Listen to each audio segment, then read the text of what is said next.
Hello बच्चों, तो यहाँ क्वेश्चन रखा, क्वेश्चन में क्या रखा है, in radioactive decay process the negatively charged emitted beta particle are. ठीक है बच्चों, जो निगेटिवली चार्ज बीटा पार्टिकल होता है वो कैसे ऑब्टेन्ड हो रहा होता है, बेसिकली उसके बारे में हमसे क्वेश्चन के अकॉर्डिंग बच्चों पूछा जा रहा है ना।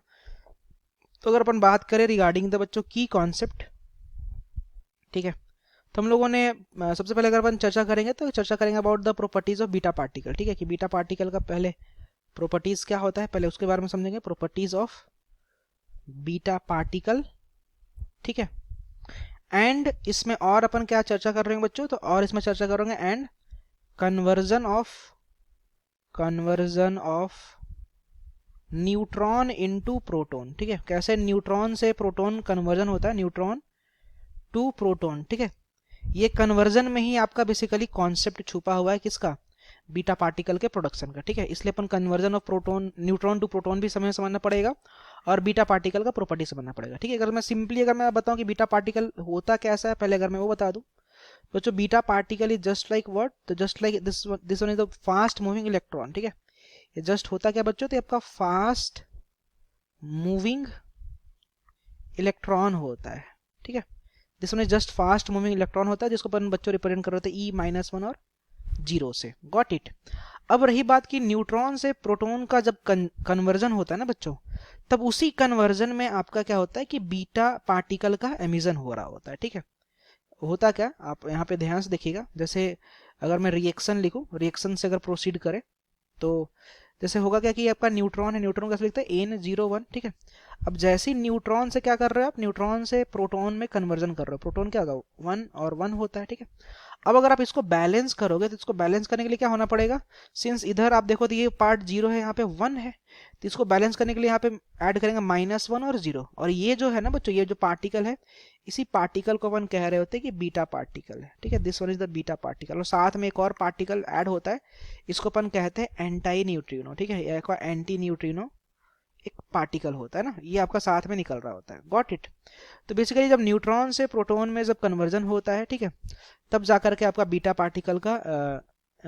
पार्टिकल वहां से एमिट हो रहा होता है। तो अगर आप जस्ट अगर इसको अपन लैंग्वेज वाइज अगर अपन लिख ले तो what we can say from here कि न्यूट्रॉन इन न्यूक्लियस, क्योंकि न्यूट्रॉन होता कहाँ पे, न्यूट्रॉन न्यूक्लियस में होता है। ठीक है, तो neutron in the nucleus is transformed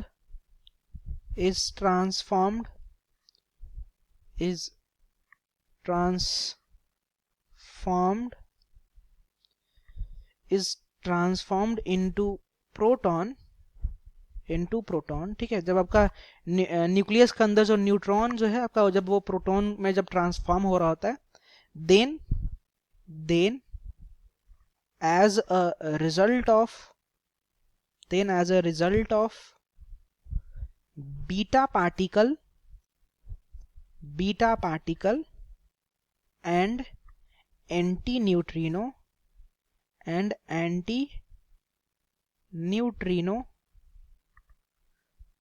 is produced। ठीक है, तब वो प्रोड्यूस हो रहा होता है। ठीक है, तो अपन अब सिंपल अगर अपन ऑप्शन रीड करें बच्चों, तो बोल रखा है कि the electron orbiting around the nucleus. ठीक है, तो ये इलेक्ट्रॉन तो न्यूक्लियस के अराउंड ऑर्बिट कर रहा होता है, बट उससे आपका बीटा पार्टिकल का एमिशन नहीं हो रहा होता ना ड्यूरिंग द डीके प्रोसेस। ठीक है, अगर अपन बात करें तो electron is present inside the nucleus, तो पहली बात तो कि न्यूक्लियस के अंदर इलेक्ट्रॉन होता ही नहीं है। ठीक है, थर्ड ऑप्शन क्या कह रहा है, the electron produce as a result of decay of neutron inside the nucleus ना, तो ये वाला सही है, क्योंकि यहाँ पे क्या हो रहा है, यहाँ पे किसका डीके हो रहा था, तो यहाँ पे डीके हो रहा था बच्चों न्यूट्रॉन का। ठीक है, न्यूट्रॉन ये डीके हो रहा था, तभी जाकर के आपका क्या हो रहा था कि आपका बीटा पार्टिकल प्रोड्यूस हो रहा था ना। तो फोर्थ क्या रखा है, the electron produce as a result of collision between atom. ठीक है, तो ये वाला भी आपका ऑप्शन गलत है। ठीक है, क्योंकि मेनली जो हमारा जो कॉन्सेप्ट है कि बीटा पार्टिकल कैसे ऑब्टेन होता है, तो इसका सिंपल अप्रोच यही है कि न्यूट्रॉन से प्रोटॉन का कन्वर्जन होता है, इस प्रोसेस के दौरान ही